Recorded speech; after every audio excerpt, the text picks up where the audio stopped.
You know, usually when you look at the skyline of a modern city, there's this, I don't know, this expectation of immediate human triumph.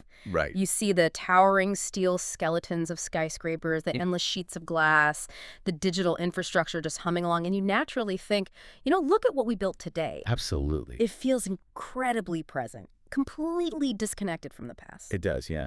We have this bias, I think, where we assume the modern world is fueled entirely by, like, modern Yeah, innovations. right. But when you strip away the glass and the fiber optics, that gleaming skyline looks entirely different. You realize that everything you were looking at was actually paid for by a black rock forged in prehistoric swamps hundreds of millions of years ago. It's wild to think about. And that is exactly why we are plunging into this specific topic today, because you sent us a fascinating question. A really great question, yeah.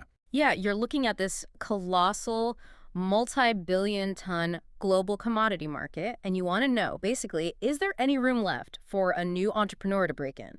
Or is this massive machine just so complex and impenetrable that it's better to, look for another field entirely? And it's a very fair thing to wonder. It really is. So to answer your question, we've pulled together an incredible stack of research. I mean, we've got everything from deep geological treatises to naval strategy documents from the British Empire, all the way to like highly technical, modern, dry bulk shipping reports. Yeah, and to truly answer your question about where this market is today, we can't just start by looking at modern shipping ports or financial data. Right, that's skipping ahead. Exactly. We Yeah. have to start by understanding the sheer physical reality of the commodity itself. Yeah. We have to understand why this specific rock contains so much power in the first place. Yeah. And to do that, we need to travel back about 360 million years. I love this. Okay, let's unpack this. We're going back to a geological era literally called the Carboniferous period, which translates directly to the coal-bearing period. We're talking roughly 290 to 360 million years ago. And you really have to wipe your mental slate clean here because the Earth did not look anything like it does today. Not at all. I mean, imagine a planet that is incredibly warm and heavily, heavily humid. Like a global greenhouse? Pretty much. Yeah. The tectonic plates were arranged in a way that created these vast, continent-spanning, low-lying basins, and these basins had terrible drainage. Just water trapped everywhere. Exactly. So you end up with these seemingly endless, shallow, swampy wetlands. Yeah. And the plant life dominating this landscape wasn't, oak trees or pine forests. Right, we're way before that. We're talking about colossal ferns, massive ancient shrubs, and thick algae, just a very alien-looking landscape. And this is where the biological trap is set, right? Because these giant plants are doing what plants do. They're pulling energy from the sun, photosynthesizing, growing massive, and eventually dying. Yeah. But when a tree dies in a forest today, it rots. Fungi and aerobic bacteria devour it, and it breaks down into soil. But in these specific carboniferous swamps, the groundwater was right at or even slightly above the topsoil. That's the key. Yeah, so when these giant ferns died, they didn't fall onto dry dirt. They sank straight into waterlogged terrain. And that waterlogging is the crucial foundational mechanism for everything that follows. When dead plant matter sinks into stagnant water, it enters an anaerobic environment. Meaning no oxygen. Virtually no oxygen, Yeah. And without oxygen, the normal aerobic bacteria that quickly decompose organic matter, they simply cannot survive. So the normal cycle of decay is completely broken. Exactly broken. Instead, anaerobic bacteria take over. And they work incredibly slowly. Hmm. They manage to break down some of the cellulose, releasing methane and carbon dioxide in the process.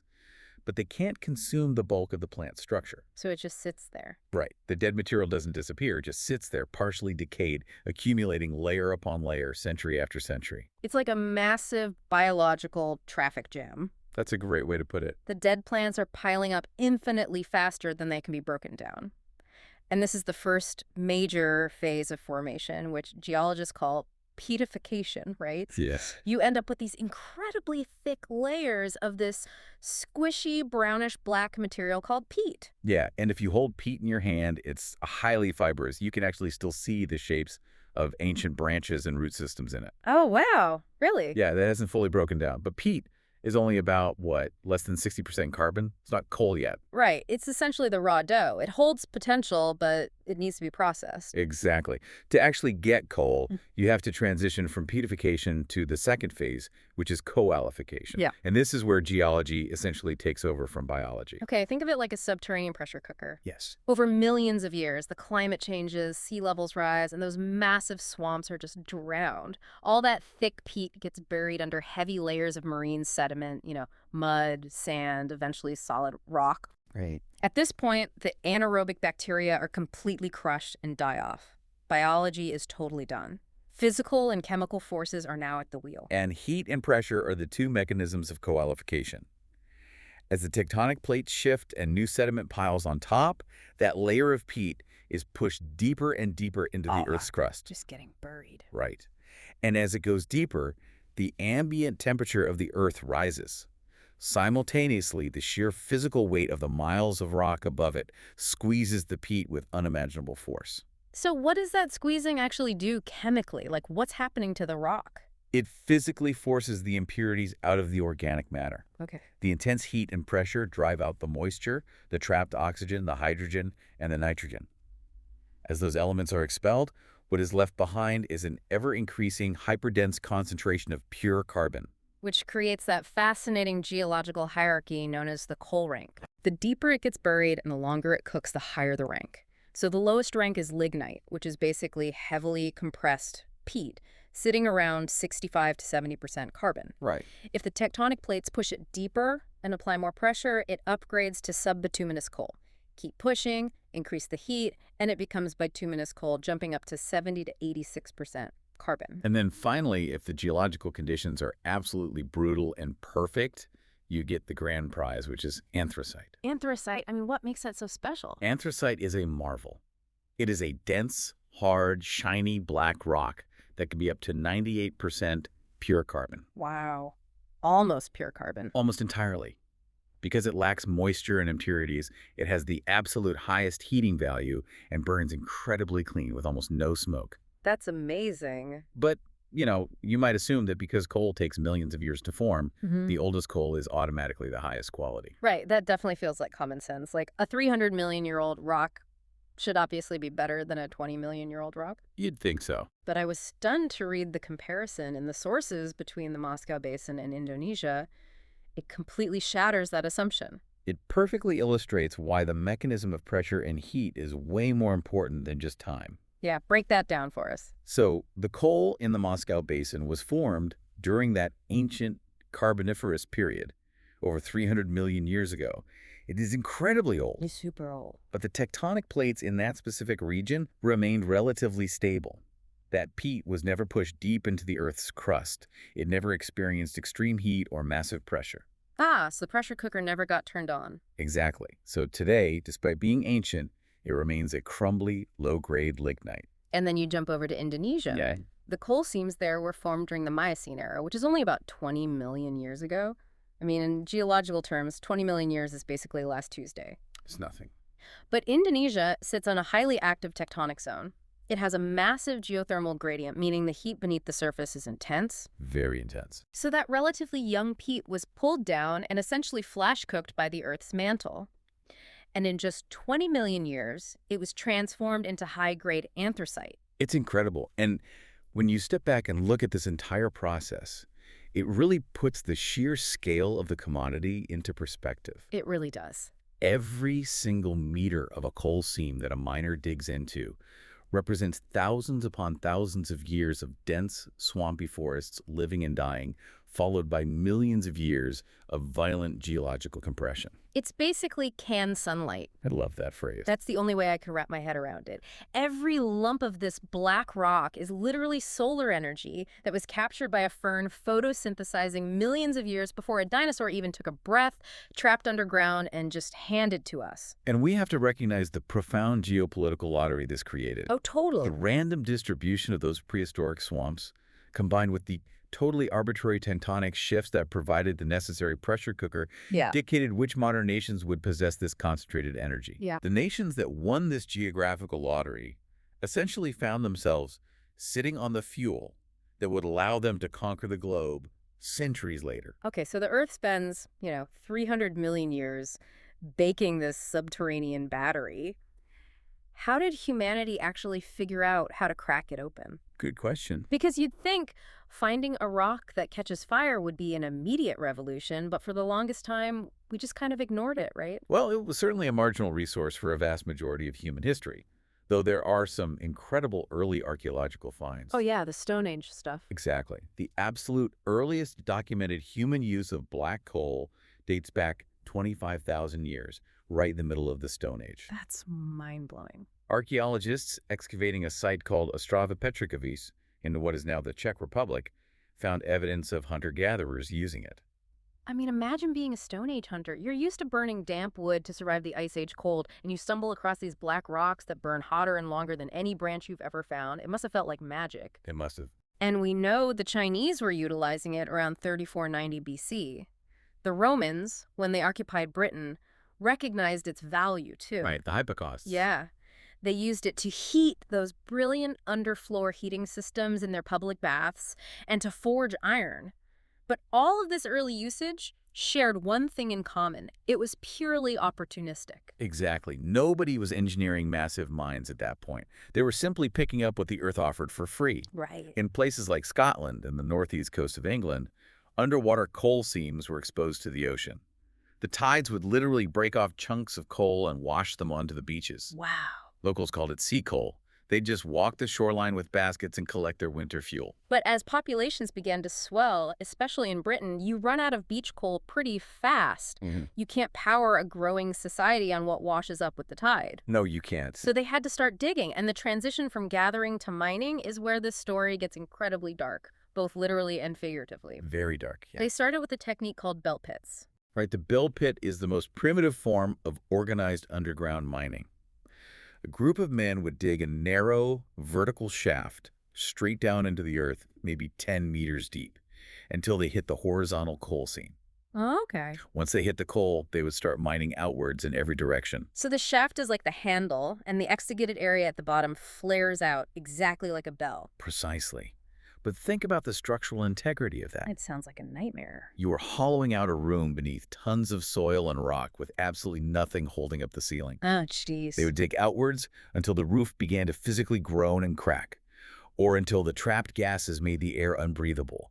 Then they would abandon the pit, move a few dozen yards away, and dig a brand new shaft. It was a terrifying game of geological roulette, and as the demand for coal skyrocketed, bell pits just weren't enough. They had to go deeper and wider, leading to the pillar and stall method. Right. They would dig out large underground rooms, the stalls, but they would leave massive, intact pillars of the coal itself to hold up the ceiling. It was a more systematic approach, certainly, but human desperation often compromised it. How so? The miners were paid by the amount of coal they brought to the surface. So when a mine was mostly exhausted, miners would frequently sneak back into the darkness and start chipping away at the very support pillars holding the earth above them. Just to get a few extra loads to sell. Exactly, which predictably led to catastrophic, crushing roof collapses. I can't even imagine. But collapsing roofs weren't even the biggest problem, Wait, really? because as the surface coal vanished entirely, the miners were forced to dig deeper shafts. And when you dig deep into the earth, you inevitably hit the water table. Oh, of course. The moment you puncture that aquifer, your coal mine becomes a well. Starts flooding relentlessly. And the water problem was the existential threat to the early coal industry. Imagine working hundreds of feet underground by the dim light of a candle with freezing groundwater constantly rising around your ankles. It's horrific. They had to get the water out to keep mining. And their early solutions were just agonizing to read about in the sources. Very primitive. Yeah, they relied on human-powered windlasses, which are basically giant, heavy hand cranks used to haul up buckets of water one by one. Right. Or they used horse-driven chain pumps, where teams of horses walked in endless circles on the surface to operate a pulley system. It was a Sisyphean task, just brutal, nonstop labor, simply to keep the mine from drowning. And the human cost of this labor was staggering. Yeah, let's talk about that. In 18th and early 19th century Britain, mining wasn't an individual profession. It was a family obligation. A family obligation. Yes. Entire families, from adults down to toddlers, lived and worked in the pits together. The division of labor in the dark was brutally specific. Okay, so you had the hewers. These were typically the adult men. They were at the very front of the mine, the coalface, swinging heavy pickaxes in cramped, dangerous spaces to break the rock loose. Right. Then you had the getters, who were responsible for gathering the broken rock and loading it into heavy wooden tubs. Then came the hurriers or thrusters. This role was almost exclusively filled by women and older children. Oh, wow. Their job was to move those massive loaded carts from the coal face to the main shaft so it could be hoisted up. These tunnels were often too low to stand in, so the hurriers would have to wear harnesses and crawl on their hands and knees through the dark, dragging hundreds of pounds of coal behind them through the mud. That is just bleak. But the role that completely stopped me in my tracks was the trappers. Yes, the crappers. These were the youngest children in the family, sometimes as young as 4 or 5 years old. Their entire job was ventilation management. Right. They sat in absolute pitch black darkness for 12 to 14 hours a day next to heavy wooden ventilation doors. When they heard a hurrier coming with a cart, they had to pull the door open, let them through, and immediately slam it shut. It was literally a matter of life and death. Those doors controlled the airflow in the mine. Because of the gas. Exactly. If a trapper fell asleep and left a door open, explosive methane gas, which the miners call fire damp, would build up in the tunnels. And then what happens? A single spark from a pickaxe or a candle would ignite it, causing a massive subterranean explosion. The lives of everyone in the mine rested on toddlers sitting in the dark. Which naturally makes you ask the obvious question. If you are listening to this, you're probably thinking, if getting this black rock was so incredibly agonizing, if it meant risking drowning, getting crushed by the ceiling, blown up by invisible gas, and forcing your 5-year-old to sit in a pitch-black tunnel, why on earth didn't people just stick to chopping down trees? It's the logical question. Right. If I'm living in 18th century Britain, I am taking a safe forest over a flooded pit any day. Why go underground at all? Because the forest was gone. Gone. That is the pivotal economic breaking point that drove everything. By the 17th and 18th centuries, Britain had practically deforested itself. Oh, wow. They had chopped down their ancient woodlands to build ships for the Navy, to construct growing cities, and to heat their homes. Wood became incredibly scarce and punitively expensive. So they were backed into a corner. It was a literal wood famine. Precisely. To survive the brutal winters and to keep their basic nascent industries running, they desperately needed a fuel with a much higher energy density than wood. They couldn't choose the forest. Because it didn't exist anymore. Right. Necessity forced them underground. They had to figure out how to extract that coal, and more importantly, they had to solve the flooding problem once and for all. Yes. And it is that exact desperate need to pump water out of a hole in the ground that directly triggered the greatest technological leap in human history. Okay, this is where the narrative shifts entirely. We are entering the Industrial Revolution. Here we go. Now, most of us are taught that the steam engine was this brilliant invention designed to power locomotives and huge textile factories. That's the textbook version. Yes, it is. But when you look at the historical record, the steam engine wasn't invented to move trains. It was invented for one singular, highly specific purpose: pumping water out of flooded coal mines. It all begins with an ironmonger named Thomas Newcomen in 1712. He creates the world's first practical atmospheric steam engine. And we need to understand how it worked to understand its flaws. Right, because it was pretty clunky. Very clunky. It was a massive, house-sized machine situated right over the mine shaft. It worked by injecting hot steam into a giant metal cylinder, which pushed a heavy piston up. Then, cold water was sprayed directly into that exact same cylinder to condense the steam. Yeah. This created a vacuum, and the atmospheric pressure pushed the piston back down. That up and down motion drove the pump. But the thermodynamic inefficiency of this design is almost comical. Because Newcomen was spraying cold water into the main cylinder, the heavy iron walls of the cylinder cooled down completely on every single stroke. Right. So on the next stroke, when he injected the hot steam again, a huge amount of that steam's energy was wasted just reheating the metal cylinder before it could even move the piston. The energy waste was catastrophic. Yeah. A Newcomen engine consumed roughly 45 pounds of coal to produce just one single horsepower hour of work. 45 pounds. It was an absolute glutton for fuel. That means it burned so much coal that it was completely uneconomical to operate anywhere except right at the mouth of the coal mine, where the low-grade, unsellable coal was basically free. Exactly. The machine was geographically trapped. You couldn't put a Newcomen engine in a city factory because the cost of transporting 45 pounds of coal per horsepower hour would bankrupt you immediately. And it stayed geographically trapped for decades. Until 1769, when an instrument maker named James Watt was asked to repair a model of a new Coleman engine. Enter James Watt. Right. Watt was brilliant. He studied the thermodynamics of it and immediately identified the massive heat loss in the main cylinder. His stroke of absolute genius was adding a separate secondary chamber, the separate condenser. This is the turning point of the modern world. Explain exactly why that separate chamber matters. Watt realized that if he piped the hot steam out of the main cylinder and into a separate permanently cold chamber to condense it, the main cylinder could remain hot all the time. Oh, I see. It never had to be cooled down and reheated. Which instantly solves the massive thermal waste. By just adding that separate condenser, Watt dropped the coal consumption by 60 to 70%. Huge difference. Suddenly, the engine only needed about 15 pounds of coal to do the same amount of work. And the economic consequence of that efficiency gain changed the globe. Because the engine was now vastly more fuel efficient, the cost equation completely flipped. Right. It was no longer tethered to the mine. It became economically viable to transport the coal to the engine. It freed the machine. Before Watt, if you wanted to run a massive textile mill, you had to build it deep in the countryside, next to a fast-flowing river, to harness water power. Right, you were geographically restricted by nature. But with Watt's efficient engine, you could build a massive factory anywhere. You could build it in the middle of a city where the workforce lived. Exactly. This single innovation led directly to the explosive urbanization of places like Manchester and Birmingham. Coal birthed the steam engine, and the steam engine freed industry. But there was a missing physical component to this revolution. You can't build thousands of massive steam engines and the factories to house them out of wood. Right. You need immense amounts of iron. And up until this point, the British iron industry was suffocating from the exact same problem the rest of the country faced, a lack of wood. Right. Because to smelt iron ore, you needed charcoal, which comes from baking wood. The historical ratio is brutal. It is. To make just 1 ton of iron, you needed 2 tons of charcoal. And to make 2 tons of charcoal, you had to chop down and burn 8 tons of wood. The deforestation problem was severely bottlenecking the production of iron. Enter a man named Abraham Darby in 1709. Darby wanted to bypass the wood shortage by using coal to smelt iron. Sounds like a logical step. It was, but the problem was chemistry. Raw coal contains high amounts of sulfur.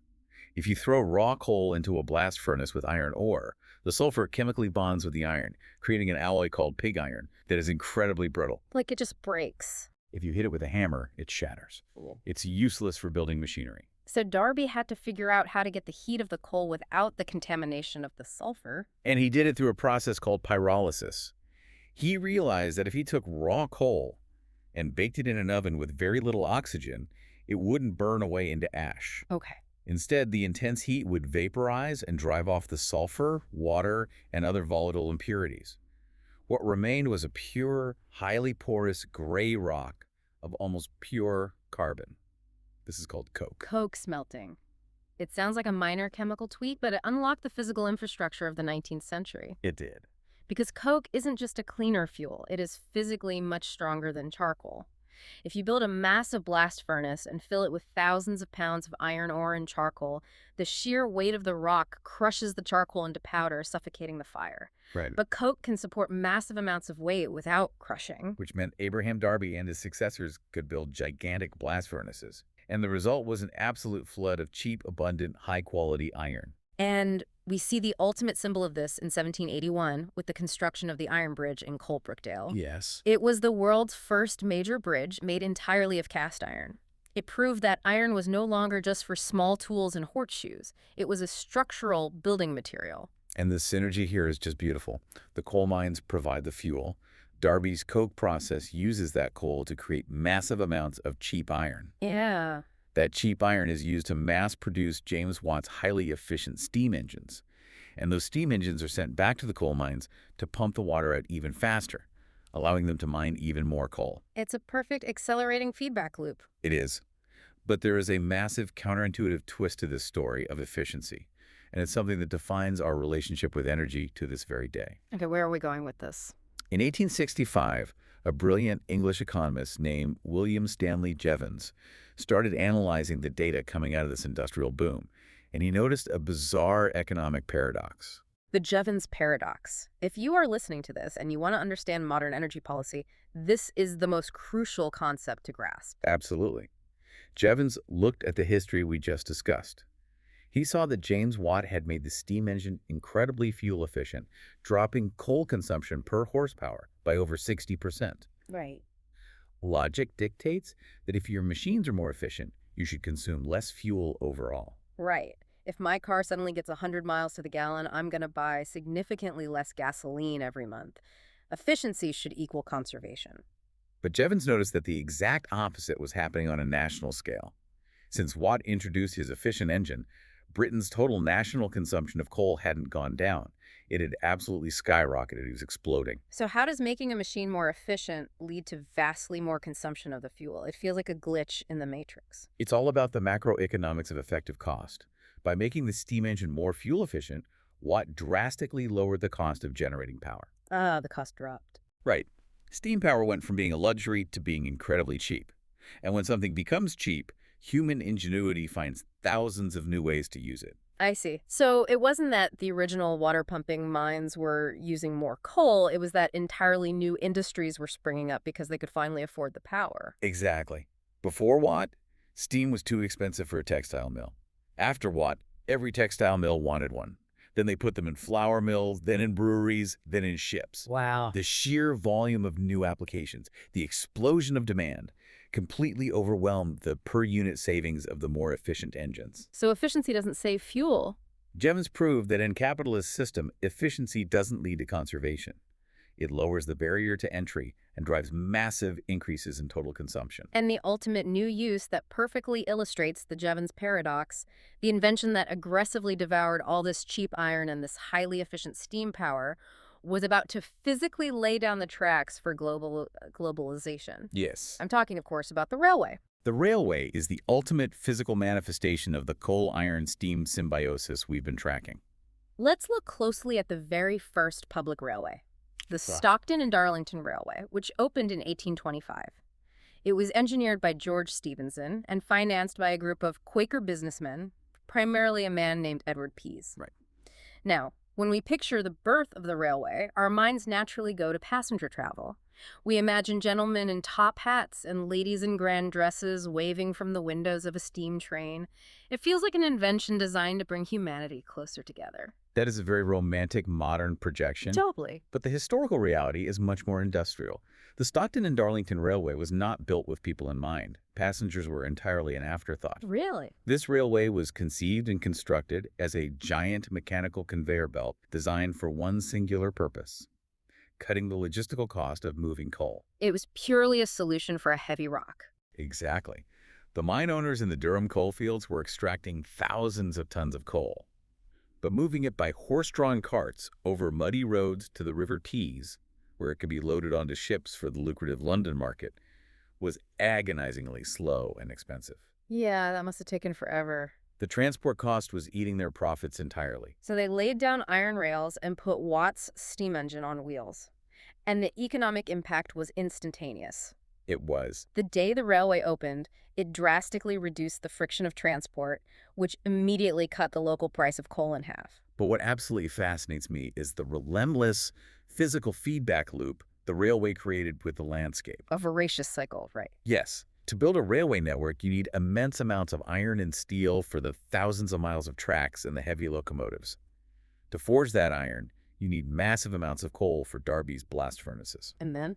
Once the train is built, you need constant daily streams of coal to shovel into the locomotive's firebox just to make it move. And on the flip side, the coal mines desperately needed the railways to push deeper into the country, opening up new, distant markets that were previously unreachable by horse or canal. Exactly. The mine fed the train, and the train fed the mine.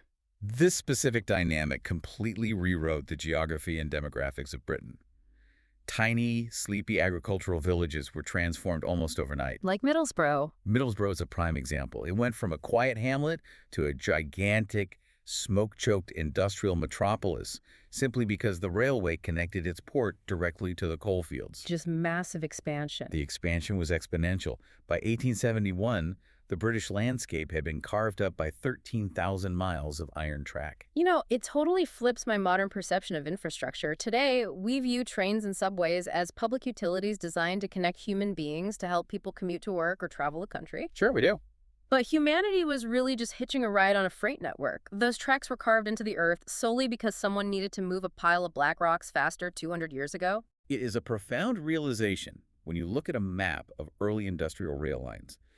Coal literally dictated the initial infrastructure of the modern world. That's incredible. The commuting paths we follow today were originally blazed by the demands of thermal energy. So, while the railways were busy conquering the land masses, another technological marvel, powered by this exact same black diamond, was preparing to conquer the oceans. And this takes us to the height of the British Empire. Right. And the dominance of the Royal Navy. The transition from the age of sail to the age of steam fundamentally altered the mechanics of global power. For centuries, naval supremacy was dictated by the wind. You had to follow the weather. Exactly. But in the 19th century, the British Royal Navy made a calculated shift. We see the watershed moment in 1871 with the launch of HMS Devastation. HMS Devastation, first of all, what an incredibly intimidating name for a warship. It was highly appropriate for his capabilities. Yeah. HMS Devastation was the first pure steam-powered ocean-going battleship in the Royal Navy, built completely without masts or sails. No sails at all. None. This was a paradigm shift. It meant the ship was no longer a victim of the weather. It didn't have to wait for a favorable wind, and it couldn't be becalmed. Right. It could sail in a straight line, at high speed, in dead calm, or against the wind. But, and this is a massive but that the strategists at the Admiralty had to grapple with, giving up the wind introduced a terrifying new vulnerability. It did. The research documents use this brilliant phrase to describe a steam fleet: contingent mobility. Contingent mobility perfectly captures the strategic anxiety of the era.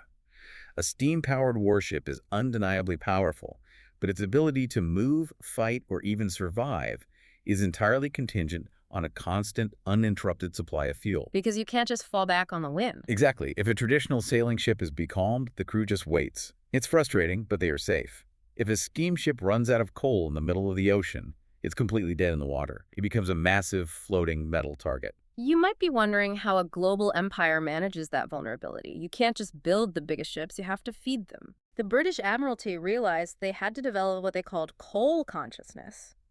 They had to build a global logistical supply chain, so they established a vast network of heavily fortified coaling stations all over the planet. Gibraltar, Malta, Aden, Singapore, Halifax, Cape Town. These weren't just random ports. They were the logistical backbone of the empire. Strategic choke points. Exactly.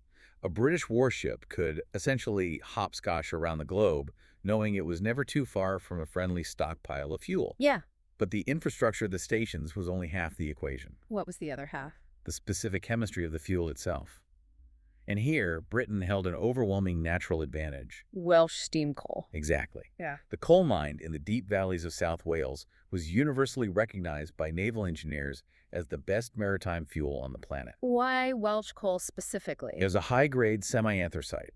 It had a remarkably high energy density, meaning a ship could sail further on a single ton of Welsh coal than on a ton of coal from anywhere else. But its most critical attribute was tactical. It was almost entirely smokeless. Which is an unbelievable tactical advantage in naval warfare. Imagine two fleets approaching each other. If your enemy is burning cheap, low-grade bituminous coal, they are pumping a massive, thick pillar of black smoke high into the sky. Right. You can see them coming from miles over the horizon before you can even see the tops of their masts. You know exactly where they are, how fast they are moving, and how many ships there are. But with Welsh coal, the British ships burned clean. So they were basically invisible. Exactly. They could remain hidden below the horizon, maintaining the element of surprise. It granted the Royal Navy stealth, speed, and extended range. And the British government understood this power completely. They didn't just use coal to empower their own ships. They weaponized their global control of it to cripple their rivals. They absolutely did. The most striking example of this is the Russo-Japanese War in 1905. Oh, this historical event is absolutely incredible. It really is. So Russia and Japan go to war over territory in Manchuria and Korea. Russia's Pacific Fleet is in trouble. So the Tsar orders his Baltic fleet to sail all the way from Europe around the world to the Pacific to fight the Japanese. A massive journey. But Britain has a strategic alliance with Japan. So what does Britain do? They don't declare war on Russia. They don't fire a single torpedo. No, they don't need to. They simply use logistics as a weapon. They deny the Russian fleet access to their global network of coaling stations, and they block them from passing through the British-controlled Suez Canal. It was an act of total logistical strangulation. The Russian fleet was suddenly cut off from the global energy infrastructure. Yeah. Instead of a quick trip through the Suez, they were forced to take the incredibly long, treacherous route all the way down and around the continent of Africa. And because they couldn't dock at British ports to safely resupply their bunkers, they had to resort to something insanely dangerous. Very dangerous. They had to arrange for neutral German merchant ships to meet them in the open ocean and perform at-sea coal transfers. The logistics of that are terrifying. Imagine trying to transfer thousands of tons of loose, heavy rock between two rolling ships in the open ocean swells, using nothing but ropes, pulleys, and physical labor. It sounds like a disaster waiting to happen. It was. The physical toll on the Russian sailors was catastrophic. By the time the Russian fleet finally reached the Pacific months later, the crews were entirely exhausted. The ships were filthy, weighed down by extra coal piled on the decks, and their engines were degraded from burning poor quality fuel. And the result was inevitable. Yeah, when they finally met the Japanese Navy at the Battle of Tsushima, the Russians were utterly annihilated. The Japanese sank or captured almost the entire fleet. Britain proved, without shedding a drop of their own blood, that controlling the global movement of coal was an invisible weapon that could decide the fate of empires. But we should not romanticize the reality of coal-powered navies. Even for the victorious British sailors, coal was an absolute nightmare to live with. Oh, right, the coaling process. The historical accounts describe the sheer agony of the process known as coaling. Because when a massive dreadnought pulled into port, it wasn't like pulling your car up to a gas pump and waiting 5 minutes. Getting the fuel onto the ship was a brutal, all-hands-on-deck evolution. Every single man on board, from the lowest-ranking deckhand all the way up to the commissioned officers, had to participate. Everyone. Everyone. They would pull massive barges of coal alongside the warship. Then the men would have to manually shovel the coal into heavy canvas sacks or baskets, hoist them up over the side of the ship, and dump them down the narrow chutes into the bunkers. Just back-breaking labor. They were moving hundreds, sometimes thousands of tons of rock entirely by hand. And the mess it created was legendary. The fine, abrasive coal dust would billow up and coat the entire ship. It penetrated every crack and crevice. It got into the crew's food, their bunks, their lungs. It was inescapable. After coaling, the crew would have to spend days doing grueling, physical scrubbing just to get the warship clean and operational again. Which perfectly explains why, in 1914, the First Lord of the Admiralty, Winston Churchill, made the fateful, highly controversial decision to switch the Royal Navy's fuel source from coal to oil. Yeah, oil changed everything. Oil offered immense tactical advantages. It could be pumped silently and quickly through hoses. It required a fraction of the manpower to load and burn, and it offered higher top speeds for the new fast battleships. But the irony of this decision is staggering. You might be wondering why it was controversial to switch to a better fuel. It is a profound strategic irony that echoes into modern energy politics.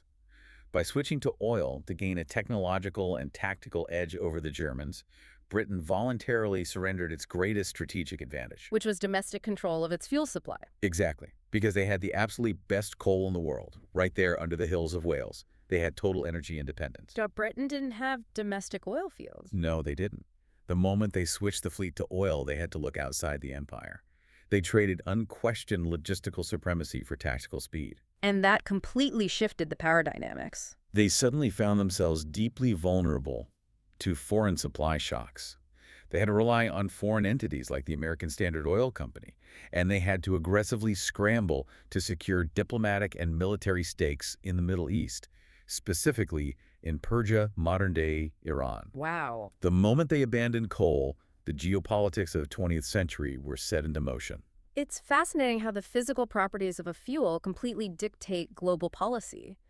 But long before oil took over the geopolitical stage, coal had already laid the foundational groundwork for how we trade energy today. It did. It birthed the modern financial commodity market. Right, to understand how a physical dirty rock being chipped out of a flooding mine becomes a completely abstract financial instrument, we have to trace the money. And that takes us to London, specifically to the London Coal Exchange. So we're in the year 1770 on Thames Street in London. Before this formal exchange was built, the coal market was incredibly murky. It was essentially run as a cartel. The historical records talk about the Hostmen of Newcastle, a powerful guild of merchants who basically controlled the river trade out of the northern coal fields. Ah, a monopoly. Exactly. They dictated the supply, and therefore they dictated the prices in London however they saw fit. It was an opaque, monopolistic system. But as London grew into an industrial megacity, that inefficiency became intolerable. Right. The establishment of the coal exchange in 1770 created a centralized, transparent market, and it gave rise to a brand new profession, the coal factor. Yes. The factor acted as a middleman, a broker, negotiating the prices between the ship captains bringing the coal down the coast and the wholesale merchants in London buying it. And this centralized market generated immense, unfathomable wealth. By 1849, the trade had grown so massive that they opened a brand new coal exchange building. I read about that building. The architectural description of it is stunning. It was magnificent. It was a multi-tiered cast iron rotunda with a massive glass dome. But the detail I absolutely love is that during construction, they uncovered the preserved ruins of a Roman hypocaust, the ancient underfloor heating system we talked about earlier. That is a beautiful, full-circle historical moment.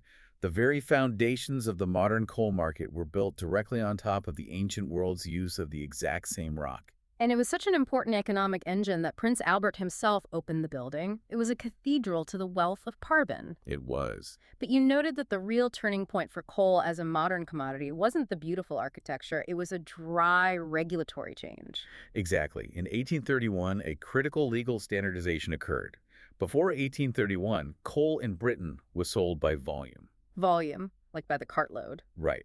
They measured it in traditional units like the chaldron or the bushel. But selling a solid, irregular rock by volume is a terrible economic foundation. Let's explain why that is, because it's a great lesson in market manipulation. If you are selling a cart of coal by volume, you can easily cheat the buyer. Oh, very easily. The seller could break the coal into very specific chunk sizes to leave more empty airspace between the rocks and the cart. The cart looks full, but there's actually less coal in it. Right. Or, even more commonly, they would soak the coal in water before measuring it.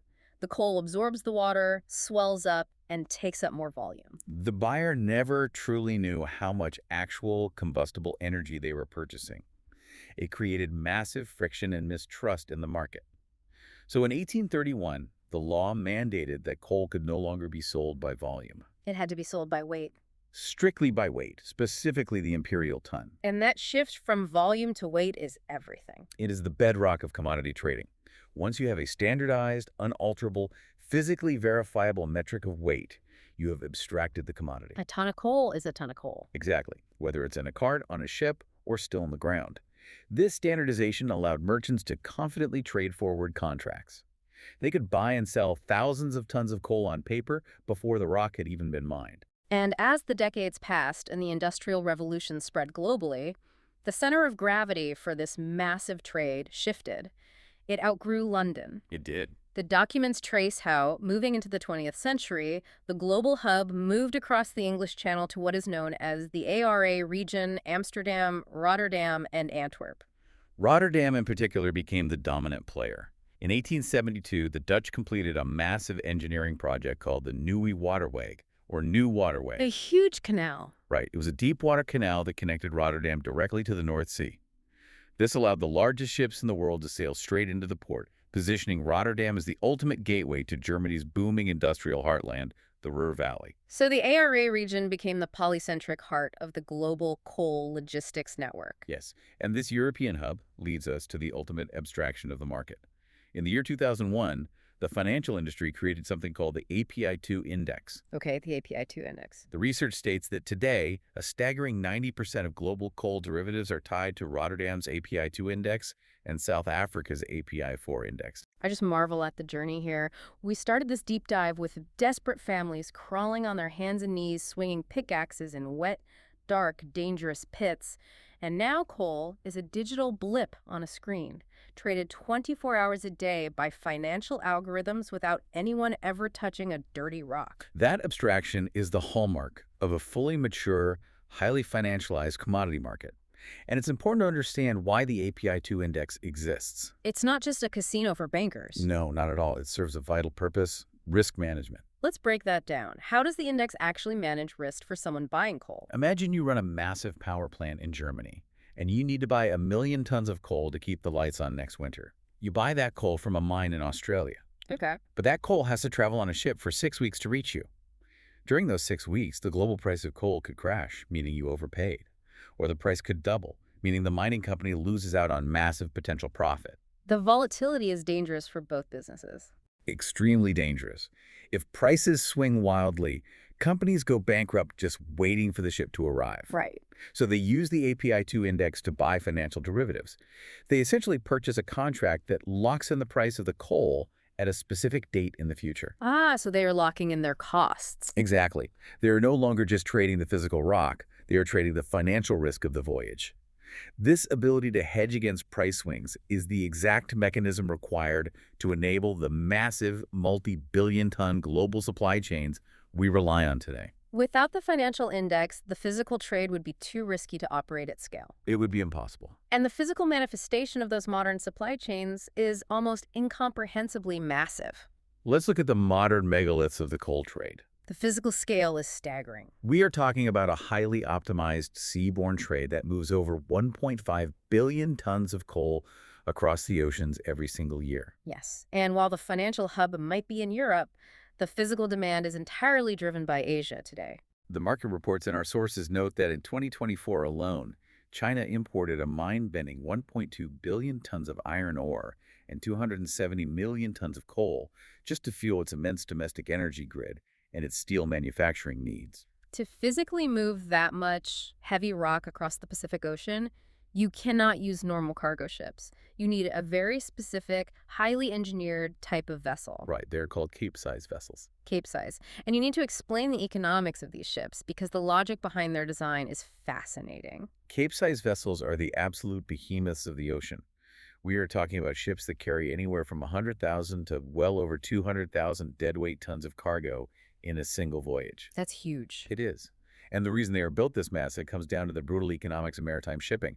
The cost of fuel, crew, and insurance does not scale linearly with the size of the ship. Meaning a ship carrying 200,000 tons of coal does not cost twice as much to operate as a ship carrying 100,000 tons. Precisely. The larger the ship, the cheaper it is to move each individual ton of coal. It's extreme economies of scale. So shipping companies build them as large as engineering allows. Yes. But by maximizing the size, they run into a major geographical bottleneck. These ships are physically too wide and too deep to fit through the concrete locks of the Panama Canal, and many are too fully loaded to safely pass through the Suez Canal. Which means they can't take the shortcuts. No shortcuts. If a Cape-size ship needs to get from the Atlantic to the Pacific, it is forced to sail the long way. It has to go all the way down and sail around the Cape of Good Hope at the bottom of South Africa or around Cape Horn at the bottom of South America. That's literally where the name comes from. They are Cape-size. They are so massive that the continents of the Earth are basically just speed bumps they have to drive around. Exactly. And feeding these leviathans requires infrastructure on a scale that rivals small cities. Yeah, the sources highlight a few of these hyper-efficient global export hubs. The primary node of the entire global system is Newcastle, Australia. It is the world's largest coal port. The logistics of Newcastle blew my mind. The port is fed by the Hunter Valley Rail Network. And this isn't like the Stockton and Darlington Railway from the 1800s. We are talking about 50 to 60 dedicated coal trains arriving at the port every single day. And these trains are massive. Each train is 1.5 kilometers long. They don't even stop. They roll continuously through massive automated dumpers that empty the cars into conveyor belts. Right. Those belts feed massive ship loaders that dump 2,500 tons of coal an hour straight into the holds of the waiting Cape-sized ships. It is a continuous, relentless river of carbon. Yeah. And you see similar megastructures elsewhere. Like where? Richards Bay in South Africa boasts a 91 million ton annual capacity, and it's completely seamlessly integrated with the Transnet National Rail Network. Oh, wow. And we cannot overlook the geopolitical shifts in export. Indonesia has rapidly risen to become a top global exporter simply because it is geographically sitting right next door to the massive hungry markets of China and India. And even Russia has completely reorganized its logistics. After the 2022 sanctions cut them off from European buyers, the data shows their export share pivoted heavily to Asia, jumping from 66% to 84% almost overnight. Right. But if you want to see the absolute bleeding edge of how this cargo is handled when it arrives at its destination, we have to look back at Rotterdam. Specifically, the massive land reclamation project known as Maasvlakte II. Yes, the automation in Rotterdam. You read the descriptions of terminals like RWG and APM terminals, and it sounds like a science fiction movie set. It doesn't sound like a traditional grainy port. It is the absolute pinnacle of logistics technology. When a megaship arrives at Maasvlakte II, it is unloaded by super post-Panamax cranes. But the real magic happens on the ground. Because there are no people down there. Exactly. There are no diesel trucks belching exhaust. Huh. The cargo is moved by fully electric, autonomous, lift AGVs, automated guided vehicles. These are basically giant robotic flatbed trucks that drive themselves around the tarmac without any human drivers in the cabs. They navigate using transponders in the pavement. And they silently glide the cargo over to the ASCS automated stacking cranes. These are massive, rail-mounted robotic gantry cranes that automatically pick up the cargo, organize the yard, and load it onto waiting trains or river barges. Wow. And this entire ballet, thousands of tons of heavy metal and cargo moving simultaneously, is completely controlled by a centralized AI, known as a TOS, or Terminal Operating System, integrated with digital customs platforms like Portbase. The result is a massive, sprawling industrial port that runs 24 hours a day, 7 days a week, with literally zero human presence on the active tarmac. It is safer, vastly more efficient, and fully optimized by algorithms. Which brings up a very important contextual question. I know exactly what you're going to ask. Yeah, with all this global conversation about climate change, the Paris Agreement, the push for solar and wind, and the transition to green renewable energy, is all of this infrastructure slowly dying out? It's the elephant in the room. Right. Are these automated ports and megaships servicing a sunset industry that will disappear in a decade? It's a highly logical assumption. But if we look strictly at the data and market reports provided in our sources, the answer is a definitive no. No. While it is true that Europe and the United States are aggressively phasing out their domestic coal consumption, the sheer raw volume of demand coming from the industrialization of Asia, specifically China, India, and emerging markets like Vietnam, is more than making up for it. So the demand is still there. Those markets keep these megaships sailing at absolute full capacity. The industry isn't dying. The center of gravity has just violently shifted to the east. The global appetite for dense thermal energy is simply too immense to turn off overnight. So, holding all of this in our heads, we have explored the 360 million year geological pressure cooker. We've seen how desperation drove men underground and triggered the steam-powered Industrial Revolution. We've traced the tactical maneuvering of the Royal Navy, the financial abstraction of the London Coal Exchange, and the multi-billion-ton global ballet of Cape-sized ships and autonomous robots. It is an incredibly complex, highly entrenched global system. It is. Which finally brings us to Act 8, the entire reason we did this deep dive, the entrepreneur's dilemma. Right. Let's return directly to the question you sent us at the very beginning. Based on the current state of this colossal commodity market, is there room in this field for a new entrepreneur? Or is it too complex and better to try another field? Let's synthesize the findings from these market reports and lay out the actual physical barriers to entry for someone trying to start a physical coal shipping or trading company today. The barriers are monumental, and they fall into three main categories. The first is pure capital intensity. Okay, money. Yes.